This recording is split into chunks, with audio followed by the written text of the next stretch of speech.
How long have you been scrolling? Seriously, how many videos have you watched before this one? I bet you can't remember what the first video was about, and I bet you feel kind of foggy right now, like your brain is working through thick mud. That's not normal. Your great-grandparents never felt like this, but you do every single day. I'm about to show you why your brain feels broken, and it's not because you lack willpower. Something has been done to you. Let me guess why you clicked on this video. You've been scrolling for way longer than you meant to. Maybe you opened your phone to check one thing, and now it's an hour later, and you're watching random YouTube videos about brain science. Sound familiar? Here's what's really messed up. You know this is happening to you. You feel that weird brain fog after scrolling. You can't focus on conversations like you used to. You'll sit down to work and your mind just wanders to your phone every few minutes. And the worst part, everyone acts like this is normal now. Like feeling mentally scattered and exhausted from a device is just part of modern life. But here's what nobody talks about. This isn't happening because you're weak or addicted. Your brain is literally being hijacked by the smartest psychologists and engineers in the world, and they're winning. You already knew something was wrong. That's why you're here. Okay, so here's what's actually happening in your brain when you use this thing. Your brain has this chemical called dopamine.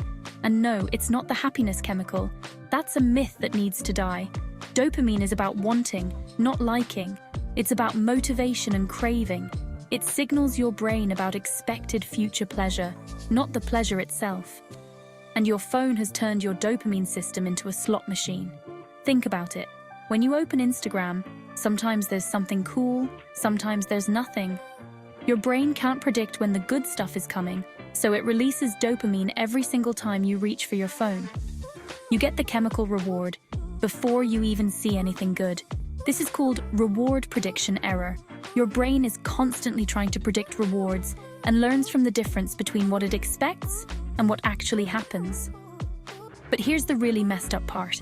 Every time you don't get something interesting, your brain doesn't think, oh well. It thinks I need to try again. The disappointment actually makes you want to check more.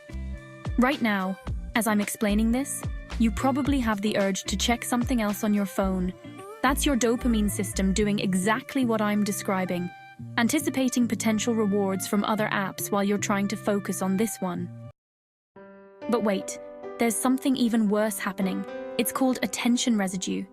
You know when you're trying to have a conversation with someone, but you just watched a really intense TikTok and you can't fully focus on what they're saying? That's attention residue. When you switch from your phone to literally anything else, work, talking to people, even just thinking, part of your brain stays stuck processing what you just saw.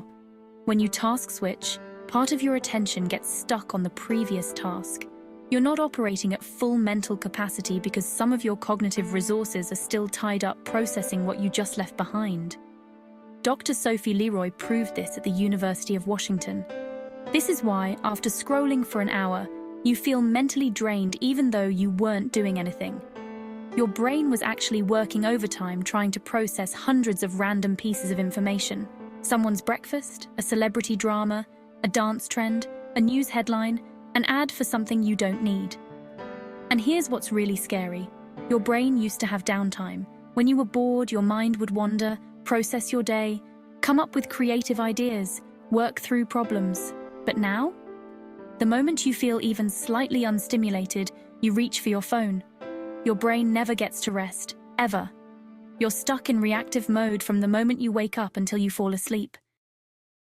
So here's what I need you to understand. This isn't happening to you because you're weak or because you lack self-control. Your phone was designed by teams of UX designers, behavioral psychologists, and data scientists whose literal job is to make it irresistible. They study your behavior patterns, track how long you watch videos, measure when you're most likely to click, and then use that data to keep you hooked. You're not fighting an app.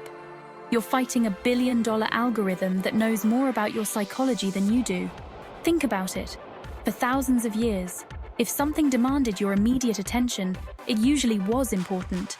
A noise in the bushes could be danger. A call from someone usually meant something significant. Your brain evolved to drop everything and pay attention to these signals because ignoring them could literally kill you. But now that same survival instinct is being exploited to sell you stuff and steal your attention. Every notification, every red dot, every someone is typing message triggers your ancient fight or flight response.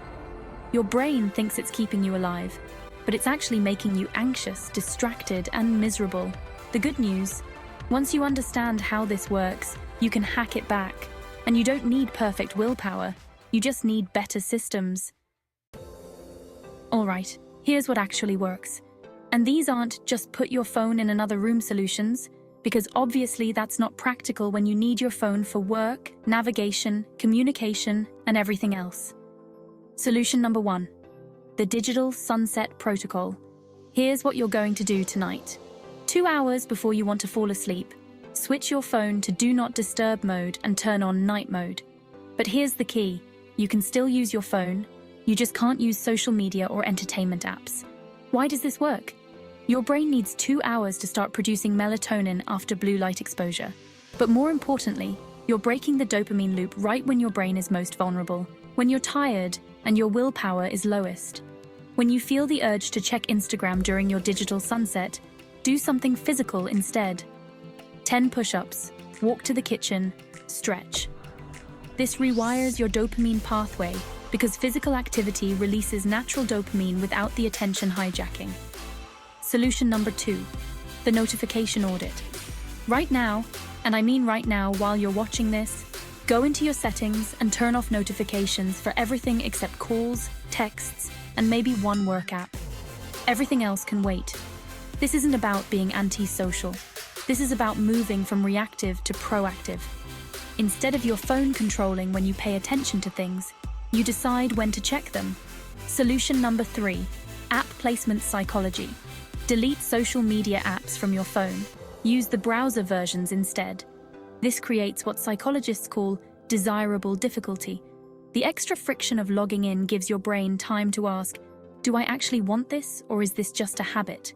Keep your phone, just make the addictive stuff slightly harder to access. This works because most phone use is mindless, automatic behavior.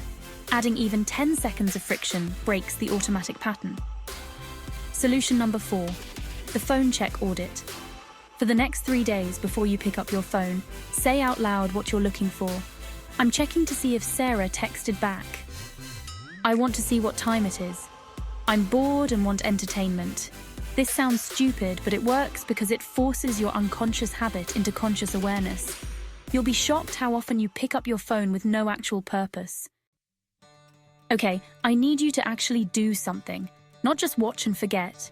Go into your settings and turn off notifications for just one app that you know wastes your time. Do it right now. Pause this video if you need to. Why am I making you do this immediately? Because if you wait until after the video, you won't do it. Your brain will rationalize why you need those notifications, or you'll just forget. Most people who watch videos like this feel motivated for about 10 minutes, then go right back to their old patterns. Don't be most people. Tonight, and I want you to commit to this in the comments, what time will your digital sunset start? Not, I'll try to do this sometime. Tell me the exact time. 9 p.m., 10 p.m.? Making it specific makes you 300% more likely to actually follow through. And here's the thing. After 3 days of digital sunsets, most people tell me they sleep better, focus better, and feel less anxious. Your brain starts remembering what it feels like to actually rest. Look, I know this sounds hard. You're probably thinking, but what if someone needs me? Or what if I miss something important?